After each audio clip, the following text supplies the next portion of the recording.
Goeiedag en welcome. My name is Amarenske and today I will be doing a video on my most disappointing and least favorite reads of 2017.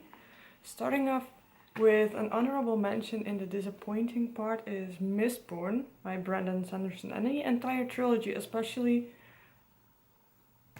the conclusion, because I sort of predicted half of the ending before I was even 1/3 into the second book, and the rest I sort of felt coming beforehand. Some things closer to when it happened and some things slowly build up throughout the entire book, which made it less surprising than you would expect, or than I heard other people say.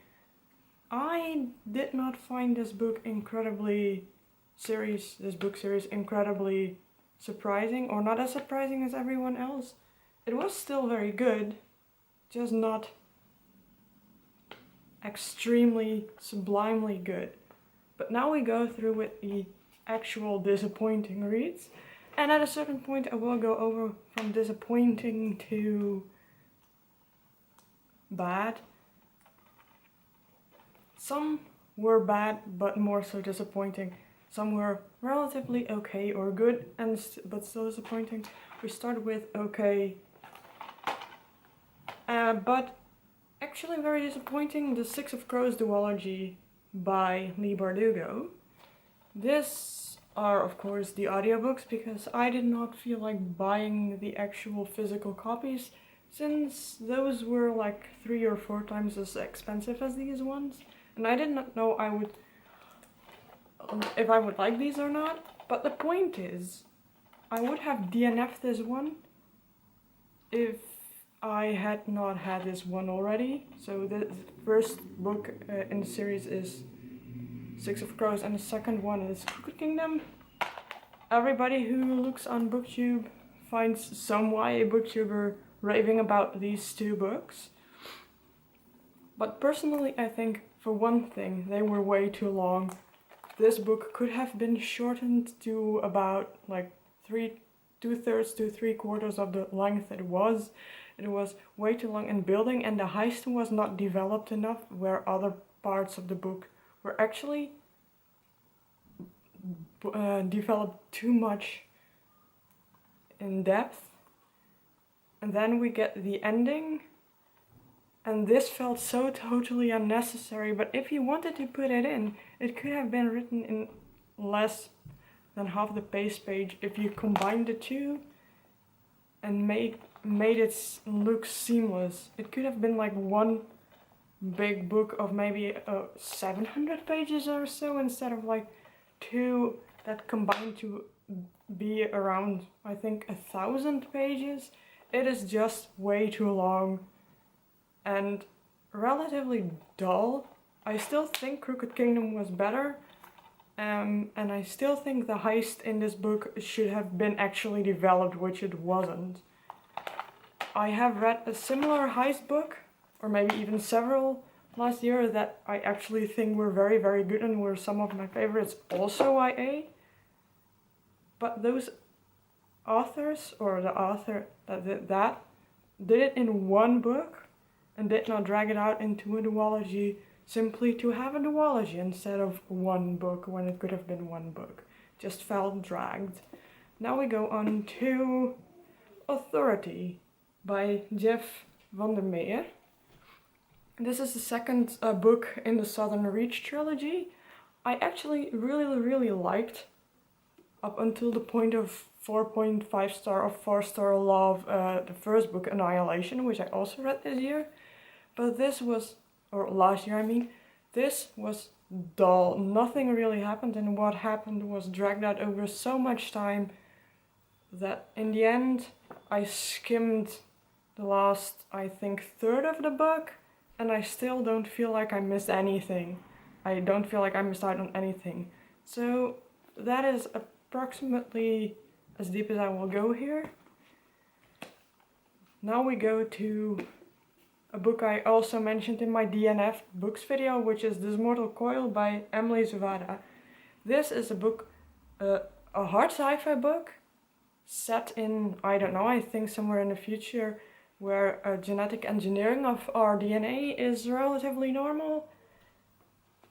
And since the writer has actually a very, very deep fascination for stuff like genetics, I thought this would have an incredible amount of potential, which it did.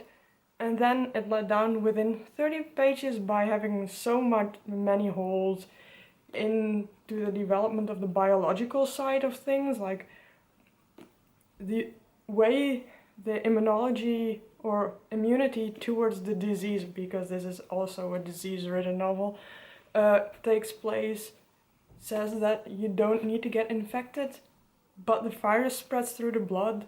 A blood infection or sepsis is one of the most severe kinds of infection.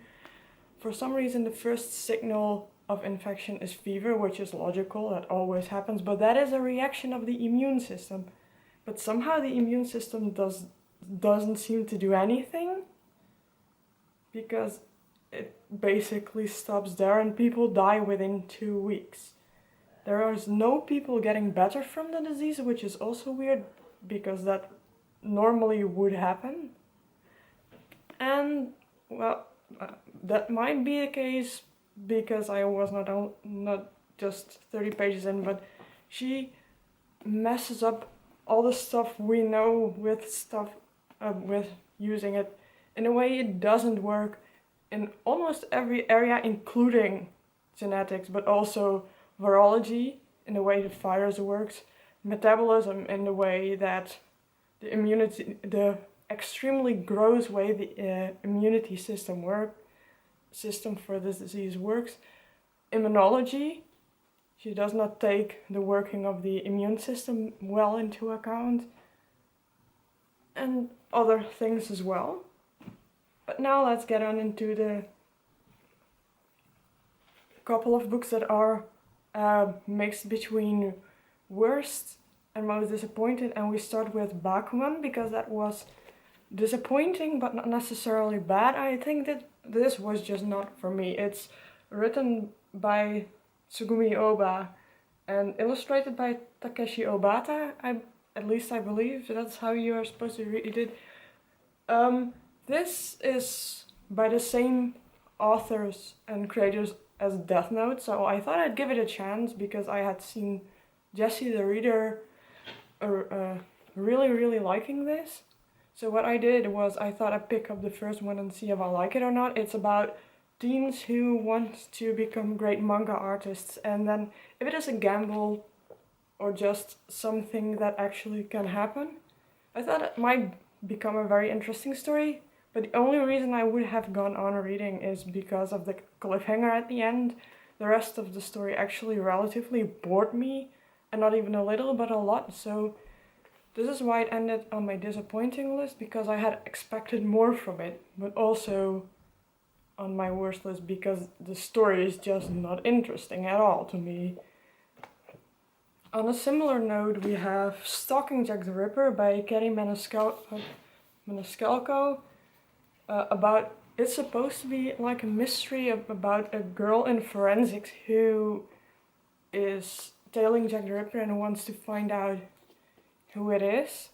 The reveal at the end is very weird, but a lot of not important to the story stuff happens in here, and I kind of get why it's in here, but it is incredibly badly paced. And this was one of the first YA books I read, next to the Lunar Chronicles. I gave it a higher rating than I would give it now, so... And also, it's just,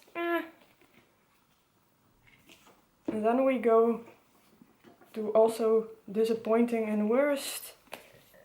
Caraval, definitely one of the worst books I have ever read, especially for the abuse representation in this, because there is no backlash at the end. They are just happy, and even with what Tala did at the end to her sister, that was so awful. I would not have forgiven my sister that so quickly at all, no matter what the reason would be. It just doesn't make sense to me at all. So that's what almost triggered me, not really triggered, it made me angry because the representation was bad, when it was in the beginning so nice. But it's also supposed to be a tale about two sisters.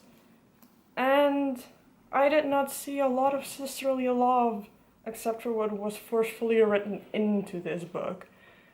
It was more about an incredibly annoying insta-love between Scarlett and Julian. Julian is one of the most creepy characters I have ever read. He could have basically been the old uncle of Scarlett, and she falls in love with him. Granted, she doesn't know it, and granted, I did just spoil this for you, but I would definitely recommend to just leave this book of your shelf, not buy it and not read it if you haven't. So I will just probably sell that one later on. Then the book before last on my disappointing list is, worst books list is Feuerscheine. This is a lesbian romance in German. It's written by Chris P. Rose. It's not supposed to be very good, but it was a relatively, cliche, to say it in the nicest way. It was very cliche, it was very Christmassy. Granted, the atmosphere was nice with like German Christmas markets and stuff in it. I regretted not reading this around Christmas. It's not good, it's cliche, it's what people expect from like your classic cliche romance novels, almost like what we have here in the Netherlands, which is translated romance books called boeken, which are like those classic female-male romance things with a lot of abuse in it. Well, the abuse wasn't in here, but the feeling of love wasn't really in here as well, so that made it go down. Luckily, it was a very tiny book, so I can look through it. It was enjoyable for the length it was, but it was not very good. And then we have the final one, the book McLaughlin by Herman Koch, about a writer of such self-help book, and the rules of a self-help book are at the end. This was our Boekenweekgeschenk, which is a gift you get when you buy a book in a certain frame of weeks. In the Netherlands called the Boekenweek or Book Week. And, Herman Koch, I believe, is known for writing unlikable characters, and that was not even the problem in here. But the character was just so not only unlikable, but made such stupid decisions. He writes a book on self-help and he tries to decide between if he should follow his own book, which he agrees with is actually bullshit, those self-help books. You can just summarize it within a page, which is what has been done in the end of this book.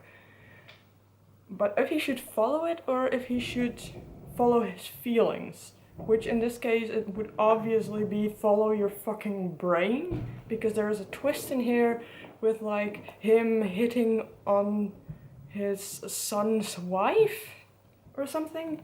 It was so disgusting. It did not need to be in here. It would have been so much better of a book and still not very good if that twist had not been in here. But it fits the character, which makes it even more sick. So these were my least favorite and most disappointing books of 2017. I hope you somehow enjoyed this. Thank you for watching, and on the keer!